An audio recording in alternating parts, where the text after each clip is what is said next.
নমস্কার বন্ধুরা, আমিও বাঙালি রান্নাঘরে সবাইকে স্বাগত জানাচ্ছি। আবার একটা রেসিপি আপনাদের মাঝখানে শেয়ার করতে চলেছি, সেটা হলো পোস্ত দিয়ে ফুলকপির ডাঁটা আলু ভাজা। তাহলে চলুন দেখে নেওয়া যাক আজকে রেসিপি। ওভেনে একটা কড়াই বসিয়ে তাতে দিয়ে দিচ্ছি কিছুটা পরিমাণে সাদা তেল। তেলটা গরম হয়ে গেছে, তেলের মধ্যে দিয়ে দিচ্ছি দুটো শুকনো লঙ্কা, কিছুটা পাঁচফোড়ন।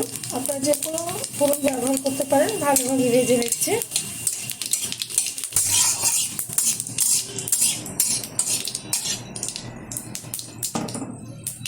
দিয়ে দেবো এর মধ্যে হাফ চামচ হলুদ গুঁড়ো, দিয়ে দিচ্ছি টুকরো করে রাখা ফুলকপির ডাঁটা আর আলু, ভালো করে দিয়ে পরিষ্কার করে নিয়েছি।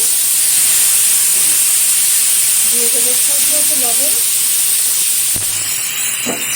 ভালোভাবে নেড়ে চেড়ে নেব।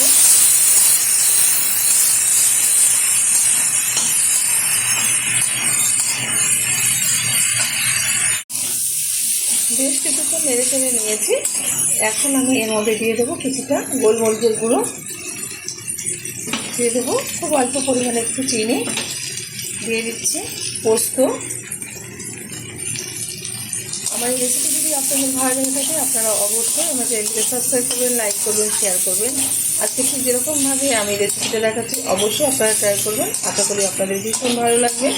গরম গরম ভাত ডালের সাথে বা ঘি ভাতের সাথে, গরম গরম অনেকে ঘিয়ের সাথে গরম ভাতের সাথে এরকম ভাজা খেতে পছন্দ করে।